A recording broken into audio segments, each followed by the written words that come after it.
We spoke to the director of the brand new animated feature Predator Killer of Killers.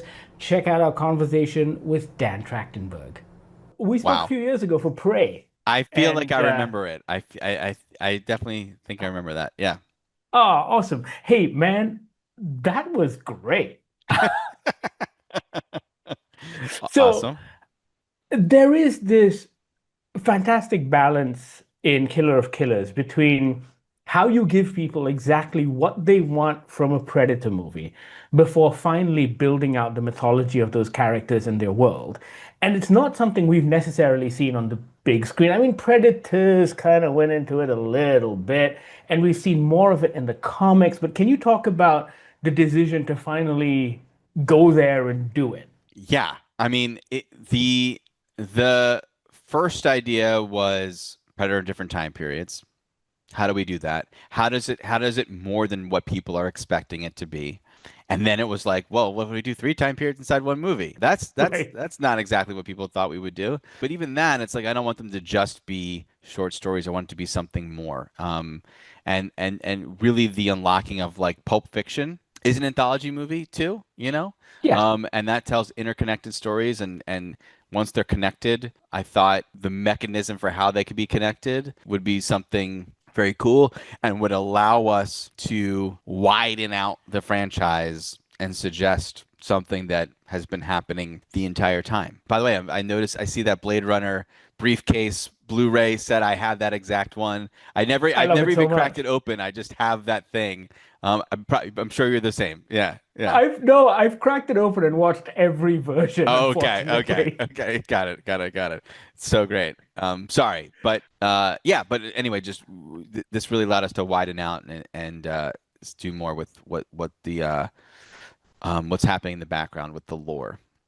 So, were those three time periods the first that you settled on, or were there a whole bunch of other ones before you kind of narrowed it down to these There three? there kind of weren't. I mean, I think when thinking about feudal Japan, immediately I went to like in a very crass like pop culture sense, like samurai versus ninja is something Right. if the predator is a creature that's coming down to earth to analyze who is alpha, to be analyzing those two martial artists. And then that led to, oh, what if they're brothers? And wanted to make sure that there was an emotional conflict that was as powerful as the action would be. Um, and then, to be honest, the third chapter, the bullet, really just came from like I don't know if I would just want to see him fighting a World War II soldier.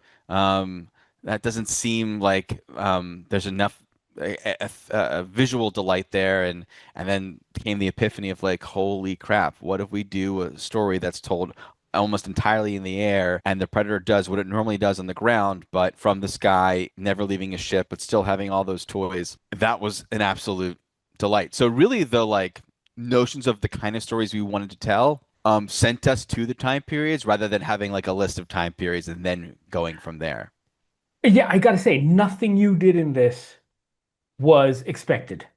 And I think that's what I enjoyed most because as you swapped from story to story, I was like, whoa, holy shit. Like, and yeah, when we spoke a few years ago, you mentioned that you considered making Prey completely silent. And I think we got a little bit of that in Yep. Japan. Yep. Was that the That's idea? yeah, that's so funny. Yeah, I've always been compelled to do that. Even when you watch the opening of 10 Cloverfield Lane, which is my first movie, Yeah. it's like 7 minutes of silent storytelling. I've always been really interested in that. The sword chapter originally did have a lot of words, and I loved the story that was in it, and it felt like it needed so many words to articulate it, and we could never quite pack as much in as we wanted. And then weirdly, when we watched it one day without words and discovered that and of course that was there was it needed a lot of help. We have a incredible editor, Stefan Grube, who's a producer on the movie as well, um, and talented composer and Ben Wallfish, and all of the artists rallied around like, wait a second, we can actually say more by telling less, and letting Yeah. people infer all the right things, and so it.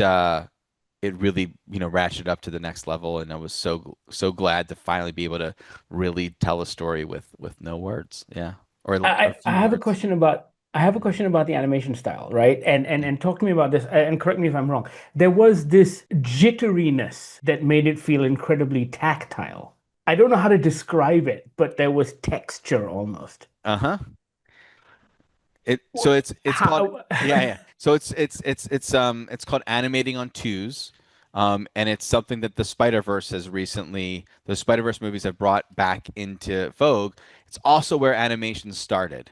Right. So it felt cool to us that like here's a style that we're making a movie about time periods and different eras, and like having an aesthetic that is very much of the time now, but also timeless. Yeah.